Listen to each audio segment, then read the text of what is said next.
I call the Bay Area it's like the great melting pot. The Bay Area has enough resources in one place for anybody to accomplish any dream. People in Oakland really grew up extremely proud.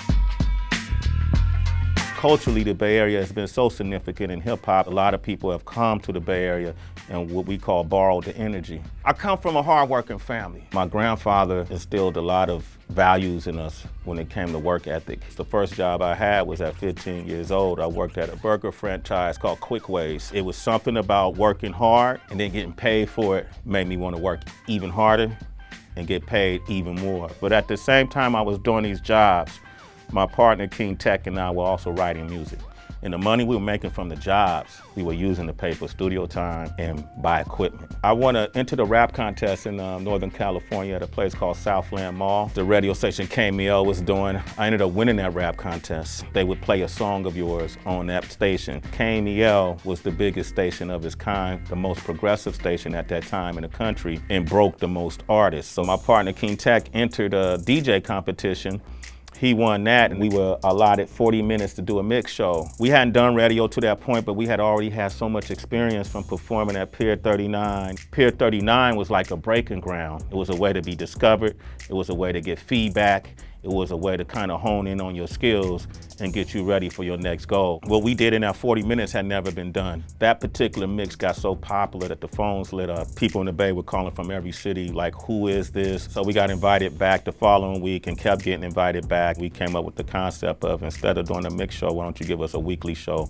At that time, it was 2 hours long, and we're gonna call it the Wake Up Show. And so this thing had become a behemoth. Even though hip hop started in New York, there wasn't another show that had the reach or that was making the impact that we did. The other thing we did is we didn't regionalize our guests. So we had Ghetto Boys, whether it was Scarface, Willie D, and all these guys from the South, Outkast, nobody was playing them, we played them. The Fugees, when they were gonna get dropped, we said, hold up, let us push your campaign from Northern California. Killing Me Softly and Ready or Not, those songs broke on our radio station. Biggie used to come to my grandmother's house. My brother would take Big, Craig Mack, all these guys to the hot spots in the Bay Area to make sure that they got the exposure they wanted to go to, and they were coming to town to be on our radio show. So the Wake Up Show fueled everything in Northern California initially. Had I not grown up in the Bay, then moved to LA, then moved to New York, I don't think I would have been ready. It's such a love affair with people who grow up in the city of Oakland, even when you're mad at it, even when you're angry at it, even when it's not at its best. There's just a